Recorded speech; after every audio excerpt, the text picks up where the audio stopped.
발표자 김원현입니다. 네, 발표에 앞서서 먼저 질문을 드리겠습니다. 여러분들 지금 감성은 어떠신가요? 저는 되게 발표를 앞두고 두렵고 약간 되게 긴장이 많이 되는데 어떠신가요? 네, 저희는 이렇게 어떤 대상에 대해서 사람들이 어떠한 감정을 느끼는지에 대한 궁금증으로 프로젝트를 시작하게 되었습니다. 네, 저희 팀은 모바일 SNS 사용자들을 대상으로 감성 용어 사전을 제작하였고 그것을 바탕으로 공인 대상 감성 분석을 시작하였습니다. 네, 발표 목차는 아래와 같이 주제 선정과 자료 조사, 데이터 수집, 전처리 과정, 사전 제작, 감성 분석, 결론으로 발표를 마치겠습니다. 네, 처음으로 주제 선정과 자료 조사입니다. 저희가 이번 프로젝트에서 하고자 한 것은 감성 분석입니다. 감성 분석은 문서를 작성한 사람의 감정을 추출해내는 기술로 문서의 주제보다는 그 작성자가 어떠한 감정을 가지고 문서를 작성하는 것을 판단하는 기술입니다. 네, 기존 감성 분석의 결과는 대부분 영어로 되어 있었으며 한국어로 분석한 결과물들은 대부분 긍정, 부정, 중립으로만 표현되어 있었습니다. 하지만 앞서 보신 인사이드 아웃에 나오는 5가지 감정처럼 사람의 감정은 이보다 더 다양하기 때문에 저희는 이러한 감정 분석을 더욱 구체화시키고자 하였습니다. 네, 감정 분류 방법에 앞서서 사람의 감정을 수치화시키고 나누는 방법에 대해 알아보았습니다. 저희가 사용한 방법은 로버트 플루치의 감정의 수레바퀴라는 방법입니다. 감정의 수레바퀴에서는 꽃잎 모양의 감정은 감정의 깊이를 나타내는 것이고 원으로 된 모양은 감정의 유사성을 나타내는 것입니다. 또한 서로 마주보고 있는 것은 대립감정을 나타내는 것이고 흰색 바탕에 있는 감정은 2가지 기본 감정이 합쳐진 혼합된 감정이라고 보시면 되겠습니다. 이 중 저희는 6개의 감정으로 선택하였는데요.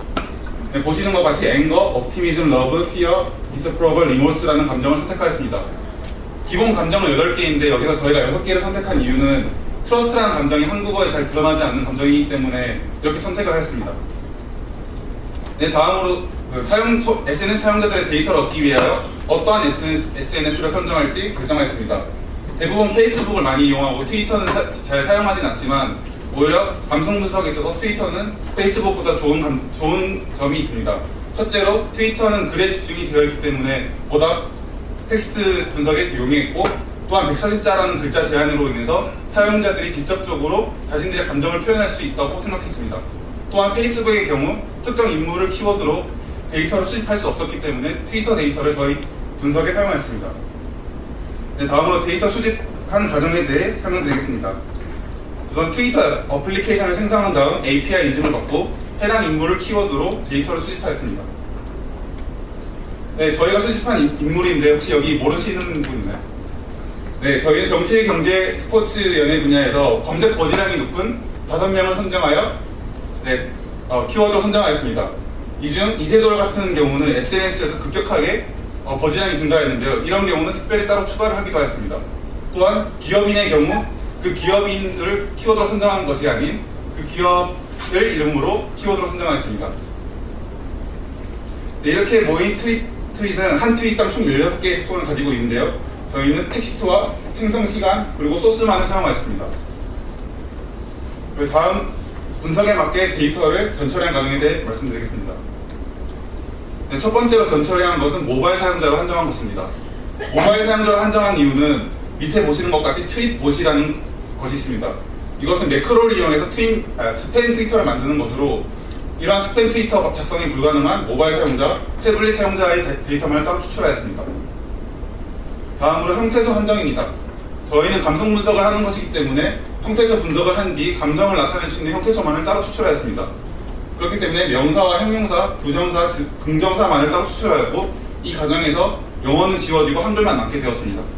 저희는 꼼꼼한 형태소 분석기를 형태소 분석에 사용하였습니다. 네, 앞서 형태소 분석 과정에서 꼼꼼한 형태소 분석기를 사용했는데요. 그 과정에서 고유명사 분석에 취약하다는 단점이 있습니다. 저희는 아무래도 인물 키워드로 보인 데이터이다 보니 고유명사가 자주 등장하였는데요. 예시를 보면 표창원의 경우 표와 창원으로 분리가 되고 안철수라는 이름은 철수가 아니다라고 분석이 되기 때문에 저희는 트위터 내에서 자주 등장하는 고유명사의 경우 통째로 영어로 바꾸어 처리하였습니다. 네, 다음은 부정어 처리입니다. 한글에 대표적으로 나타나는 부정어는 두 가지가 있습니다. 위에 보이는 안은 뒤에 있는 내용을 부정하는 용법이고, 아래에 있는 안은 앞에 있는 내용을 부정하는 용법입니다. 저희는 해당 부정사가 나타나는 앞뒤 단어가 형용사가 붙어 있다면 그것을 묶어서 부정어로 처리하였습니다. 네, 저희는 3월 1일부터 4월 30일까지 총 2달 동안 데이터를 수집하였고, 보시는 바와 같이 정치 분야에서 압도적으로 데이터가 많은 걸 볼 수 있습니다.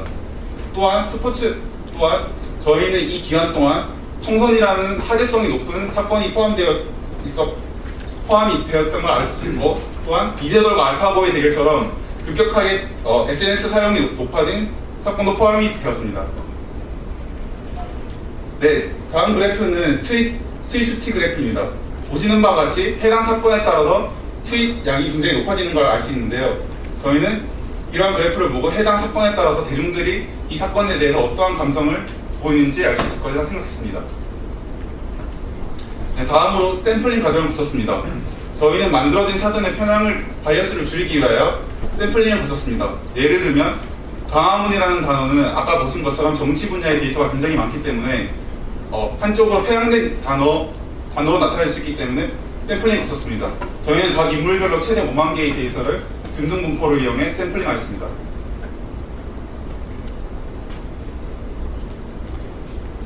다음으로 사전 제작에 대해 말씀드리겠습니다. 네, 저희는 서울대 국어교육연구소에서 출간한 한국어 유효 사전을 이용해 기초적인 감성 시드 단어를 만들었습니다. 이 시드 단어들은 아까 보신 감정의 수레바퀴에 해당하는 총 6개의 감정 시드 단어들과 유의어들로 구성되어 있습니다.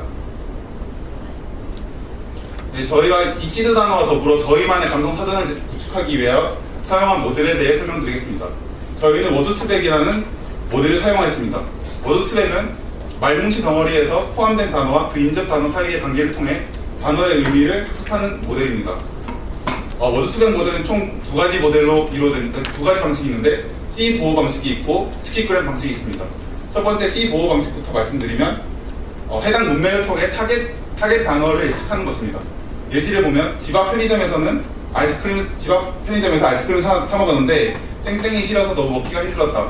이러한 문장을 봤을 때 저희는 앞뒤 문장을 보고 빈칸에 이가라는 단어가 들어갈 수 있다는 걸 예측할 수 있습니다. 다음은 스킵그램 방식입니다. 스킵그램 방식은 아까 보신 C5 방식의 역방향이라고 보시면 이해하기 편하실 것 같습니다. 타겟 단어를 통해 주변에 볼 수 있는 단어를 예측할 수 있는 것입니다. 저희는 워드투백 모델을 이용해 아까 이전에 보신 서울대 교육연구소의 유의 사전에 포함된 단어들과 비슷한 단어들을 추려내었습니다.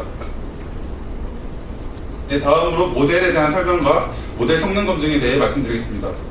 저희는 히든 노드 수를 200으로 결정하였는데요. 이 200으로 결정한 이유는 저희가 히든 노드 수를 100, 200, 300으로 조절해봤는데 200에서 가장 사전을 만들 때 직관적으로 설명할 수 있는 단어들이 많이 등장하였기 때문에 200으로 설정하였습니다. 또한 성능 검증을 위하여 코사인 유사도를 사용하였습니다. 코사인 유사도는 두 단어가 일치하면 1, 유사면 1, 반대면 0을 나타내는 지표입니다. 여기서 관련 단어와 비슷한 단어들을 뽑아보았습니다. 부산, 대구와 가깝고 광주가 먼 대립으로 된 단어들을 뽑아보면 경남, 경북, 김해 이런 단어들이 유사도가 높게 뜨는 걸 볼 수 있었습니다. 나머지 예시도 비슷하게 직관적으로 설명이 가능한 단어들이 뽑힘을 볼 수 있습니다. 결국 최종 감성사전은 서울대 국어연구소 기반 감성어와 저희 워드투백 모델을 기반으로 한 감성어가 합쳐진 감성사전이 되는 것입니다. 디스퍼러블한 감정을 보게 되면 국어교육연구소 기반 감성어는 반감, 반발심, 불만이라는 단어들이 있고 저희가 만든 모델에서 등장하는 단어들은 꼴값, 정신병자, 쓰레기, 쯧쯧 이런 단어들이 포함됨을 알 수 있습니다. 네, 다음으로 만들어진 사전을 통해 감성 분석을 한 것에 대해 말씀드리겠습니다. 네, 아까 만들어진 감성 사전에서 해당 트윗에 저 단어들이 포함된다면 카운트를 세어 아래의 수치를 대입하였습니다. 아래의 수치를 사용한 것은 소수의 감정어로 인해 감성 수치가 너무 급격하게 변하는 것을 보았고 그것을 보정하고자 사용하였습니다. 아래 수치를 사용한 예시에 대해 설명드리겠습니다. 네, 중법 전의 경우 이세돌의 데이터는 감정마다 각 최대 수치가 일정하기 때문에 감정 단어 수에 상관없이 감정의 폭이 굉장히 심함을 볼 수 있습니다. 하지만 저희는 대중들이 어떠한 감정을 더 많이 사용했는가를 가중치를 주기 위해 RNC를 사용하였고, 보다 대중들이 느끼는 감정을 효과적으로 파악할 수 있다고 느꼈습니다. 다음으로 저희가 한 감성 분석 결과물에 대해 보여드리겠습니다. 네, 총 저희는 5명의 인물을 뽑아서 분석을 시작하였습니다. 5명의 인물을 선정한 이유는 트윗 수가 굉장히 많았으며, 또한 특정 사건으로 인해 감성 변화가 잘 보이는 인물들을 선정하였습니다. 네, 첫 번째 인물은 김무성 국회의원입니다. 전체 기간 동안 이러한 감성 변화를 보였고요. 네, 3월 초 김무성 대표는 호남 향후에 참석하였습니다. 이때 안철수 대표와 김정희 더불어민주당 대표도 같이 참석하였는데, 대중들은 이때 피어 공포의 감정을 보임을 알 수 있습니다. 네, 다음으로 김무성 국회의원은 동료인 윤상현 의원에게 욕설 파문에 휘말렸습니다. 이에 따라 대중들은 미모로 해안이라는 감정을 보였습니다. 다음으로 김무성 대표는 새누리당 공천과 관련하여 국세 투쟁을 하는데요, 대중들에게 분노를 일으키는 사건이 되었다고 판단할 수 있습니다. 다음으로 김무성 국회의원은 자신의 지역구인 부산에서 4월 3일 선거 유세를 하였고, 이때 옵티미즘 낙관의 감정을 보임을 알 수 있습니다. 다음으로 총선이 끝나고 4월 14일 김무성 국회의원은 대표직을 사퇴하였는데요, 이때 그래프상에서 러브라는 감정이 굉장히 띄임을 알 수 있습니다. 저희도 이게 굉장히 신기해가지고 찾아봤는데, 대표직 사퇴를 사랑이 포함된 단어들로 굉장히 비꼬듯이 언급을 하기 때문에 이렇게 등장한 것을 알 수 있었습니다. 네, 그리고 4월 27일 새누리당 당선자 워크숍에 불참을 하였고, 또다시 대중들의 분노를 일으키는 사건이 되었습니다. 다음으로 문재인 국회의원에 대해 말씀드리겠습니다. 네, 3월 초에는 별다른 감정의 변화가 없었고, 3월 10일 더민주당은 정찬영 의원을 컷오프하였습니다. 이에 대중들은 분노를 일으켰고, 다음으로 또다시 컷오프를 발표하였습니다. 이때 이모스라는 감정이 조금 줄어드는 대신 옵티미즘과 앵거라는 감정이 다시 올라감을 볼 수 있습니다. 4월 초 문재인 국회의원은 대전과 동작구에서 각각 선거 유세를 하였습니다. 4월 2일 대전에서 선거 유세를 할 당시에는 옵티미즘이라는 감정이 굉장히 높게 올라갔지만, 4월 3일 동작구에서 유세를 할 때는 앵거라는 감정이 올라감을 볼 수 있습니다. 4월 4일 청주에서 유세를 하였고, 이로 인해 앵거의 감정이 줄어들고 옵티미즘의 감정이 다시 올라감을 볼 수 있습니다. 4월 8일 강주를 방문하였고, 이때 앵거의 감정이 줄어들고 러브의 감정이 굉장히 높이 올라감을 볼 수 있었습니다. 4월 14일 총선이 끝나고 문재인 대표는 인터뷰를 하였고, 대중들은 이에 옵티미즘이라는 감정을 굉장히 많이 보임을 알 수 있었습니다. 4월 18일 문재인 의원은 김대중 대통령 생가를 방문하였고, 이때 앵거와 러브, 옵티미즘이라는 감정이 모두 띄임을 볼 수 있었습니다.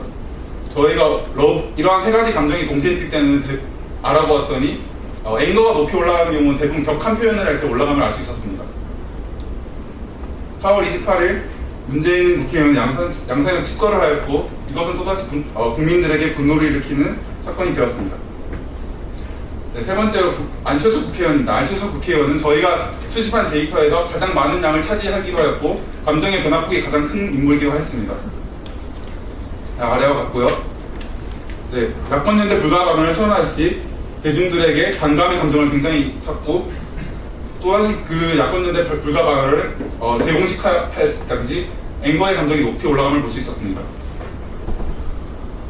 네, 3월 20일 경남도 당 창단대에서 국민의당이 교섭단체되면 모든 것이 바뀐다라는 말을 하였고, 이러한 발언은 대중들에게 옵티미즘이라는 감정이 높게 올라가게끔 하였습니다.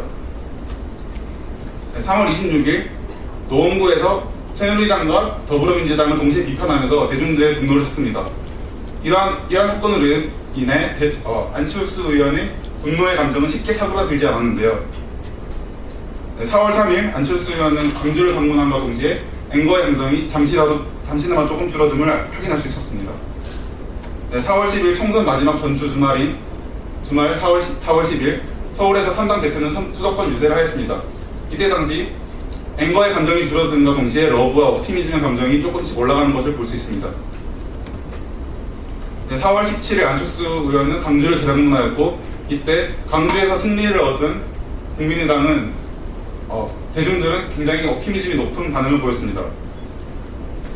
4월 20일에 안철수 의원은 충청도를 방문하였는데 리모스라는 감정이 굉장히 높게 올라감을 볼 수 있었습니다. 충청도는 새누리당의 지역구로 이러한 반응을 볼 수 있었습니다. 네, 다음으로 이세돌 선수입니다. 이세돌 선수는 알파고와의 대결로 인해 굉장히 SNS에서 거지량이 높게 난 인물입니다. 1차 대국 당시 보면 1차 대국을 보면 러브의 감정이 굉장히 높게 올라감을 볼 수 있습니다. 또한 피어의 감정도 굉장히 올라감을 볼 수 있는데요. 이것은 알파고에 대한 또한 인공지능에 대한 대중들의 두려움이 표현된 것이라 할 수 있습니다. 계속된 연패로 인해 러브의 감정이 줄어들지만 알파고와 그를 상대로 첫 승을 거둘 당시 러브가 굉장히 높게 올라감을 볼 수 있습니다. 또한 동시에 앵거도 올라가는데 이것 역시 아까 말씀드린 것처럼 격한 표현이 동반되었기 때문에 올라간 것이라 볼 수 있습니다. 네, 저희 또한 그 향후 다음으로 이세돌 씨는 아무런 활동을 하지 않았지만 방송에서 알파고가 언급되면서 이러한 수치가 나타나기도 했습니다. 네, 마지막 인물은 김연아 선수입니다. 김연아 선수는 저희가 모집한 데이터 중 가장 특이한 인물로 러브와 옵티미즘이 가장 높게 나타났고 그 반대의 감정은 전혀 나타나지 않는 인물입니다. 네, 4월 1일 대구 삼성 라이온즈 개막식에서 시구를 하면서 러브의 감정이 굉장히 높게 올라감을 볼 수 있었습니다. 네, 마무리 활용 방안에 대해 말씀드리겠습니다. 네, 첫 번째로 인물 이미지 마케팅에 활용할 수 있을 것이라 생각합니다. 앞서 보신 것처럼 대중들은 공인의 특정 사건에 대해서 어떠한 감정을 보입니다. 역으로 생각하면 특정 공인은 대중들에게 어떠한 감정을 얻기 위하여 어떠한 행동을 할 것인지 판단할 수 있게 됩니다. 그러한 것들을 저희는 수치적인 비교로 제시 가능할 수 있게 되는 것입니다. 다음으로 기업 감성을 통한 주가 예측에 활용할 수 있습니다. 사람들이 기업에 대해서 느끼는 감성을 바탕으로 감성과 주가 변동에 대한 연구를 병행한다면 감성 수치 변화에 따른 주가 예측을 할 수 있게 되는 것입니다. 네, 다음으로 언론사에서 활용하는 방안에 대해 말씀드리겠습니다. 언론사에서는 저희가 만들어진 감성 사전을 이용해 워드 클라우드를 만들어 대중들에게 보다 정보를 효과적으로 표현할 수 있게 될 수 있다고 생각합니다. 3월 10일 이세돌 선수의 경우 알파고에게 2연패를 할 당시 무섭이라는 감정과 안타깝다, 슬프다, 또한 비속어 섞인 단어들이 굉장히 많이 등장을 볼 수 있었는데요. 3월 13일 이세돌 씨는 알파고를 상대로 첫 승리를 하였고 이와 반대되는 감정이 잘생기다, 가일성, 생각, 그리고 무섭이라는 감정이 굉장히 줄어들고 상대적으로 러브와 옵티미즘의 감정이 굉장히 나타남을 볼 수 있었습니다. 네, 다음으로 안철수 의원에 대해서 설명드리겠습니다. 4월 13일 총선 직후 걱정, 생각, 나쁘다 이런 옵티미즘과 앵거와 피어의 감정이 모두 나타남을 볼 수 있는데요. 4월 17일 안철수 의원이 광주를 방문할 당시 상대적으로 러브의 감정이 굉장히 많이 보임을 알 수 있습니다. 이러한 것은 안철수 의원이 광주 지역에서 국민의당이 광주 지역에서 많은 지지를 받았기 때문이라고 생각됩니다. 반대로 국민의당의 지지를 받지 못한 충청도를 방문할 당시 거부라는 단어, 양아치라는 단어가 등장하게 됩니다. 이러한 것들을 바탕으로 언론사는 대중들에게 보다 정보를 효과적으로 전달할 수 있다고 생각합니다. 네, 발표를 마치기 전에 여러분들께서 지금 저의 발표를 보고 어떤 감정을 느끼셨는지 굉장히 궁금한데요. 네. 저희가 6개월 동안 프로젝트를 기획하고 결과물을 만들기까지 굉장히 고생을 하였고 여러분들께서는 저희 결과물들을 좋은 감정으로 봐주셨으면 감사하겠습니다. 감사합니다.